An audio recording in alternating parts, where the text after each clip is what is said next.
मित्रांनो, तुम्हाला मी सुरुवातीचा जो व्हिडिओ दाखवला ना, तो व्हिडिओ नागपूरचा आहे आणि तो नागपूरचा व्हिडिओ असा आहे की जे काय पालघर जिल्ह्याचे जे काही यूट्यूब कलाकार आहेत, जे काही आदिवासी समाजाचे जे काही सर्व यूट्यूब कलाकार आहेत, ते नागपूर या ठिकाणी जाऊन राज्यस्तरीवर जाऊन आणि ते तारपा नृत्य करून ते ठिकाणी पहिलं क्रमांक पटकावलेला आहे. खूप बरं वाटलं आहे, कारण कुठे ना कुठेतरी पालघर जिल्ह्याचे जे काही कलाकार आहेत ते आपलं नाव गाजवत आहेत. पालघरचे कलाकारांचं नाव गाजवत आहेत आणि पालघरचे कलाकारांचं नाव थोडं थोडं पुढे घेऊन जात आहेत. खूप बरं वाटतं आहे आम्हाला पण. आणि बरेच असे व्हिडिओ ते ठिकाणचं व्हायरल होत आहेत. ते ठिकाणी बरेच असे यूट्यूब कलाकार ते ठिकाणी गेलेले. आम्हाला जाता नाही आलं.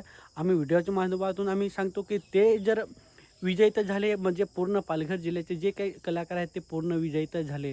खूप बरं वाटतं. कुठे ना कुठेतरी राज्यामध्ये आपलं पालघर जिल्ह्याचं नाव होत आहे, यूट्यूब कलाकारांचं नाव होत आहे. खूप बरं वाटतं. कलाकार त्या ठिकाणी गेलेले आहेत, त्यामुळे मी शुभेच्छा देतो. असेच तुम्ही तुमची जी काही कला आहे ते दाखवत राहा.